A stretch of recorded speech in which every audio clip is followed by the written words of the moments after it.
Om Tat Sat.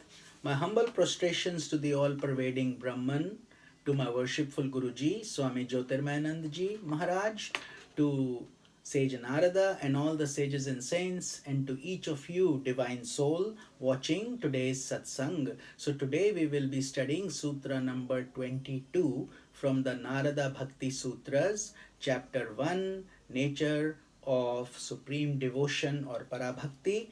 Commentary is by my worshipful Guruji, Swami Jyotirmayananda Ji Maharaj, narrated by myself, Swami Nikhilananda.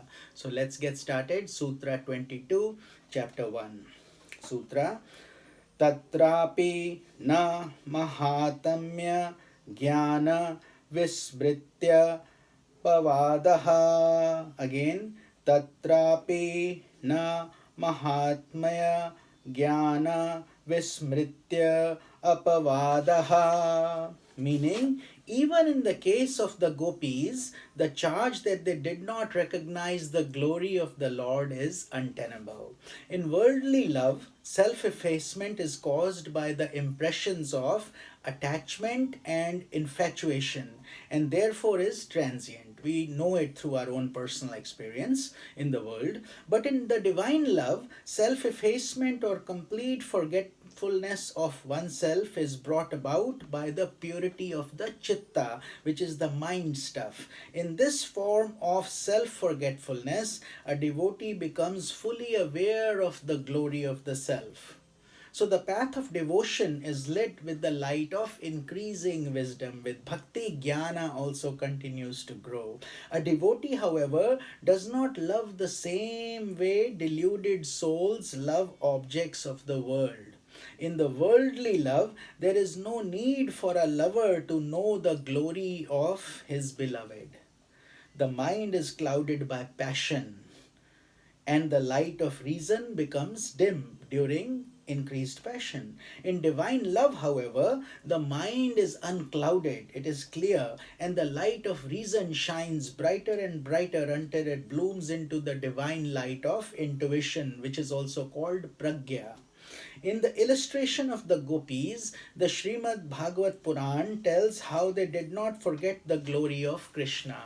So the gopis loved Krishna as their beloved, not from a worldly point of view, but from an awareness that Krishna is the indweller in all beings, seeing that he is the cause of your breath, the reality behind all names and forms. So prior to the performance of Rasa Leela, a mystic dance with the gopis, when Krishna asked the gopis to go back to their homes and not join him, the gopis said, "O Almighty God, it is unbecoming of you to speak such harsh words to us," because he says, "You have left your homes, you have left your husbands, and you have come to me, go back to them." So the gopis said, "We have renounced all, they have surrendered ourselves at your lotus feet, O God.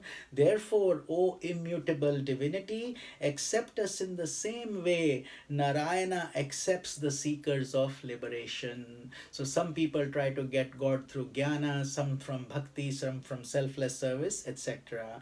Then he says, "You are indeed not merely the delighter of Yashoda, you are the witness self abiding in the hearts of all beings. O divine friend, at the request of Brahma, the creator, you have descended to the family of Yadus for the protection of the universe." So this is the feeling that the gopis have towards Krishna. So we will cover Sutra number 23 tomorrow. Om Tat Sat.